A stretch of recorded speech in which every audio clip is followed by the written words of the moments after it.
ನರ್ಕ ಕೇಳಿಸಿ ನಾಲ್ಗೆ ಸೀಳ್ಸಿ ಬಾಯಿ ಹೊಲ್ಸಾಕಿದ್ರೂನು ಮೂಗ್ನಲ್ ಕನ್ನಡ ಪದವಾಡ್ತೀನಿ ನನ್ನ ಮನ್ಸನ್ನ ನೀ ಕಾಣೆ ಅನ್ನೋ ರತ್ನನ ಪದಗಳಿಂದ ಪ್ರಾರಂಭಿಸುತ್ತಾ ಕವಿಗಳ ನಾಡು, ಕಲೆಗಳ ಬೀಡು, ಶ್ರೀಗಂಧದ ತವರೂರು ಈ ಕಪ್ಪು ಮಣ್ಣಿನ ನಾಡು ಕರ್ನಾಟಕದ ಹಾಗೂ ಕನ್ನಡ ಭಾಷೆಯ ಪೌರಾಣಿಕ, ಐತಿಹಾಸಿಕ ಹಾಗೂ ಆಧುನಿಕ ವಿಶೇಷತೆಗಳನ್ನ ನಯನ ಮನೋಹರವಾಗಿ ಹೇಳ್ತೀನಿ.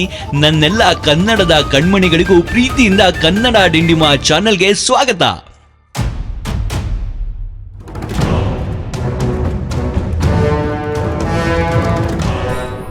ತ್ರೇತಾಯುಗದ ಗ್ರಂಥಗಳಲ್ಲಿ ಉಲ್ಲೇಖವಿರುವಂತೆ ಅಂಜನಿ ಪುತ್ರ ಹನುಮಂತನ ಜನ್ಮಸ್ಥಳವಾದ ಅಂಜನಾದ್ರಿ ಬೆಟ್ಟ ಇದ್ದದ್ದು ಕಿಷ್ಕಿಂಧ ಕ್ಷೇತ್ರ, ಇಂದಿನ ಹಂಪಿ. ಇನ್ನು ರಾಮ ಸೀತೆಗಾಗಿ ಮಾಯಾ ಜಿಂಕೆ ರೂಪದಲ್ಲಿದ್ದ ಮಾರೀಚನನ್ನು ಕೊಂದಿದ್ದು ಕೂಡ ನಮ್ಮ ಶಿವಮೊಗ್ಗ ಜಿಲ್ಲೆಯ ಮೃಗವದೆ ಎಂಬ ಸ್ಥಳದಲ್ಲಿ ಅಂತ ಹಿರಿಯರು ಹೇಳ್ತಾರೆ. ಇದಲ್ಲದೆ ವ್ಯಾಸರ ಮಹಾಭಾರತದ ಭೀಷ್ಮ ಪರ್ವದಲ್ಲಿ ಕರ್ನಾಟಕಾಶ್ಚ ಎಂಬ ಉಲ್ಲೇಖವಿರುವ ಶ್ಲೋಕವಿದೆ.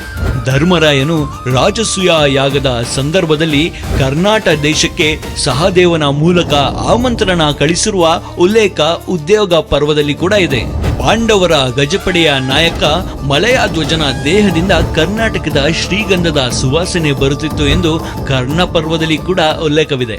ಐತಿಹಾಸಿಕವಾಗಿ ಆಡು ಭಾಷೆಯಾದ ಕನ್ನಡವನ್ನು ಬನವಾಸಿಯ ಮಯೂರವರ್ಮನು ಭಾಷೆಯ ಏಕೀಕರಣಗೊಳಿಸಿ ಒಂದು ದೊಡ್ಡ ಸ್ಥಾನಮಾನ ಕೊಡುವುದರ ಜೊತೆಗೆ ಕದಂಬರ ಸಾಮ್ರಾಜ್ಯ ಸ್ಥಾಪಿಸುತ್ತಾನೆ ಮತ್ತು ಕನ್ನಡದ ಮೊಟ್ಟ ಮೊದಲ ಶಾಸನ ಹಲ್ಮಿಡಿ ದೊರೆತಿರುವುದು ಕೂಡ ಇದೇ ಕಾಲಘಟ್ಟದಲ್ಲಿ.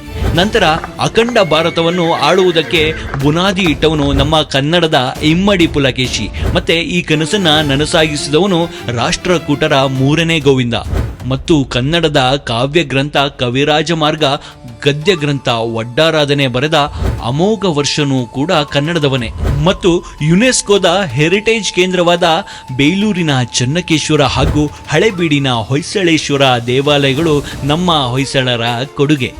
ನಂತರ ಬಂದಂತಹ ವಿಜಯನಗರ ಸಾಮ್ರಾಟರ ವೈಭವ ಎಷ್ಟರ ಮಟ್ಟಕ್ಕಿತ್ತಂದರೆ ಜಾಗತಿಕ ಮಟ್ಟದ ಆರ್ಥಿಕತೆಯಲ್ಲಿ 27% ಅವರೇ ಹೊಂದಿದ್ರು. ಅದರ ಜೊತೆಗೆ ಮುತ್ತು, ರತ್ನ, ಚಿನ್ನವನ್ನು ಬೀದಿಯಲ್ಲಿ ಮಾರುತ್ತಿದ್ದ ಏಕೈಕ ಇತಿಹಾಸ ನಮ್ಮ ಕರ್ನಾಟಕದ್ದು. ಮುಂದೆ ಬಂದಂತಹ ಒಡೆಯರು ಮೈಸೂರು ಸಂಸ್ಥಾನ ಸ್ಥಾಪಿಸಿದ್ದರಿಂದ ಹಿಡಿದು ಈಗಿನ ಯದುವೀರ್ ಅರಸರು ಕರ್ನಾಟಕಕ್ಕೆ ಸಲ್ಲಿಸಿರುವ ಕೊಡುಗೆಯನ್ನು ಚಿಕ್ಕದಾಗಿ ಹೇಳಲು ಅಸಾಧ್ಯ. ನಿಮಗೆ ಕನ್ನಡದ ರಾಜರು ಹಾಗೂ ಅವರ ಕೊಡುಗೆ ಮತ್ತು ಪರಾಕ್ರಮದ ಸಿನಿಮ್ಯಾಟಿಕ್ ವಿಡಿಯೋ ಬೇಕು ಅನಿಸಿದ್ರೆ ಕಮೆಂಟ್ ಮಾಡಿ. ಆಧುನಿಕ ಕಾಲಘಟ್ಟದಲ್ಲಿ ಸ್ವಾತಂತ್ರ್ಯ ನಂತರ ಕನ್ನಡ ಭಾಷಿಗರನ್ನು ಒಗ್ಗೂಡಿಸಿ 1956ರ ನವೆಂಬರ್ 1ರಂದು ಗಂಡಬೇರುಂಡದ ಲಾಂಛನದೊಂದಿಗೆ ಮೈಸೂರು ರಾಜ್ಯ ಎಂದು ನಾಮಕರಣ ಮಾಡಲಾಯಿತು. ಎಂ.ಎ. ರಾಮಮೂರ್ತಿ ಅವರು ಪೊಲಿಟಿಕಲ್ ಪಾರ್ಟಿಗಾಗಿ ಮಾಡಿದ ಬಾವುಟ ಕಾಲ ಕಳೆದಂತೆ ಜನರೇ ಕೊಂಡಾಡುವ ಅರಿಶಿನ ಕುಂಕುಮ ಹೋಲಿಕೆ ಇರುವ ಕರ್ನಾಟಕದ ಬಾವುಟವಾಯಿತು. 1973ರ ನವೆಂಬರ್ 1ರಂದು ಮೈಸೂರು ರಾಜ್ಯ ಎಂಬ ಹೆಸರಿನಿಂದ ಅಧಿಕೃತವಾಗಿ ಕರ್ನಾಟಕ ಎಂದು ಮರು ನಾಮಕರಣ ಮಾಡಲಾಯಿತು. ನಂತರ 8 ಜ್ಞಾನಪೀಠ ಪ್ರಶಸ್ತಿ ಪಡೆದು ಭಾರತದ 2ನೇ ಸ್ಥಾನದಲ್ಲಿದೆ. 3 ಭಾರತ ರತ್ನ ಲಭಿಸಿದೆ ಹಾಗೂ 23 ಪದ್ಮವಿಭೂಷಣ ಹಾಗೂ 76 ಪದ್ಮಭೂಷಣ ಮತ್ತು 196 ಪದ್ಮಶ್ರೀ ಕರ್ನಾಟಕಕ್ಕೆ ಲಭಿಸಿ ಭಾರತದ ಹೆಮ್ಮೆಯ ಪಟ್ಟಿಯಲ್ಲಿದೆ. ಇನ್ನು ಮನೋರಂಜನಾ ಕ್ಷೇತ್ರದಲ್ಲಿ ಅಂದಿನ doctor Rajkumar, doctor Vishnuvardhan, doctor Ambareesh, Shankar ನಾಗ್ರಿಂದ ಹಿಡಿದು ಇಂದಿನ ದರ್ಶನ್, ಸುದೀಪ್, ಅಪ್ಪು, ಶಿವಣ್ಣ ಅವರ ಕೊಡುಗೆ ಅಪಾರವಾಗಿದೆ. ಇನ್ನು ಯಶ್ ಹಾಗೂ ರಿಷಬ್ ಶೆಟ್ಟಿ ರವರು ಕನ್ನಡ ಸಿನಿಮಾವನ್ನು ಪ್ರಪಂಚದಾದ್ಯಂತ ಎತ್ತಿ ಹಿಡಿದಿರುವುದು ನಿಮಗೆಲ್ಲ ಗೊತ್ತೇ ಇದೆ. ಇನ್ನು ರವಿಚಂದ್ರನ್ ಪ್ರೇಮಲೋಕದ ಹಾಗೂ ಕನ್ನಡದ ಹಳೆಯ ಹಾಡುಗಳು ಇನ್ನೂ ಕೂಡ ಕನ್ನಡಿಗರ ಕಿವಿಯಲ್ಲಿ ಗುನುಗುತ್ತಲೇ ಇದೆ. ನಿಮ್ಮ ಫೇವ್ರೇಟ್ ಕನ್ನಡ ಹಾಡು ಯಾವುದು ಅಂತ ಕಾಮೆಂಟ್ ಮಾಡಿ ತಿಳಿಸಿ. ರೇಷ್ಮೆ, ವಿದ್ಯುತ್, first private radio station, coffee, ISRO ಅಷ್ಟೇ ಯಾಕೆ ದೊಡ್ಡ ದೊಡ್ಡ ಐಟಿ ಹಬ್ ಕೂಡ ನಮ್ಮ ಕರ್ನಾಟಕದಲ್ಲಿದ್ದರೂ ಕನ್ನಡಿಗರಿಗೆ ಕೆಲಸ ಸಿಗ್ತಾ ಇಲ್ಲ. ದೊಡ್ಡ OTT ನೆಟ್ಫ್ಲಿಕ್ಸ್ ಆಫೀಸ್ ಬೆಂಗಳೂರಿನಲ್ಲಿದ್ದರೂ ಭಾಷೆಯ ಕ್ಯಾಟಗರಿಯಲ್ಲಿ ಕನ್ನಡವಿಲ್ಲ. ಕನ್ನಡಿಗರ ಟ್ಯಾಲೆಂಟ್ಗೆ ತಕ್ಕ ಸಂಭಾವನೆ ಇಲ್ಲ ಅನ್ನೋದು ನೋವಿನ ವಿಚಾರ. ಅದೇನೇ ಇರಲಿ, ಕರ್ನಾಟಕದಲ್ಲಿ ಕನ್ನಡಿಗನೇ ಸಾರ್ವಭೌಮ.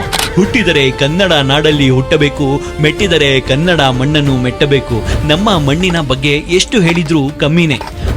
ಪ್ರಪಂಚದಲ್ಲಿ ಎಂಥ ಸುಂದರವಾದ ಜಾಗವಿದ್ದರೂ ಭಾರತದಲ್ಲಿ ಅದು ಕರ್ನಾಟಕದಲ್ಲಿ ಹುಟ್ಟಿದ ನಾವೇ ಪುಣ್ಯವಂತರು. ನಿಮಗೂ ಹಾಗೆ ಅನ್ಸಿದ್ರೆ ಜೈ ಕರ್ನಾಟಕ ಅಂತ ಕಮೆಂಟ್ ಮಾಡಿ. ನಮ್ಮ 1 ಲಕ್ಷ ಸಬ್ಸ್ಕ್ರೈಬರ್ ಗೋಲ್ ಮುಟ್ಟೋಕೆ ನಿಮ್ಮ ಬೆಂಬಲ ತುಂಬಾ ಇಂಪಾರ್ಟೆಂಟ್. ಈ ವಿಡಿಯೋ ಇಷ್ಟ ಆಗಿದ್ರೆ ನಿಮಗೆ ಏನನ್ಸ್ತು ಅನ್ನೋದನ್ನ ದಯವಿಟ್ಟು ಕಾಮೆಂಟ್ ಮಾಡಿ. ಮತ್ತೆ ನಮ್ಮ ಚಾನೆಲ್ನ ಕತೆಗಳ ಮೇಲೆ ನೀವು ತೋರಿಸ್ತಿರೋ ಪ್ರೀತಿಗೆ ಥ್ಯಾಂಕ್ಸ್. ಹೀಗೆ ಲೈಕ್, ಶೇರ್, ಕಾಮೆಂಟ್ ಮಾಡ್ತಾ ಇರಿ, ಅದೇ ನಮಗೆ ಮೋಟಿವೇಶನ್. ಮತ್ತೆ ಭೇಟಿಯಾಗೋಣ ಮತ್ತೊಂದು ರೋಚಕ ಕಥೆಯೊಂದಿಗೆ. ಅಲ್ಲಿವರೆಗೂ ಬಾರಿಸು ಕನ್ನಡ ಡಿಂಡಿಮವ. ಲೈಕ್, ಶೇರ್, ಸಬ್ಸ್ಕ್ರೈಬ್ ಮಾಡಿ ಶಿವ.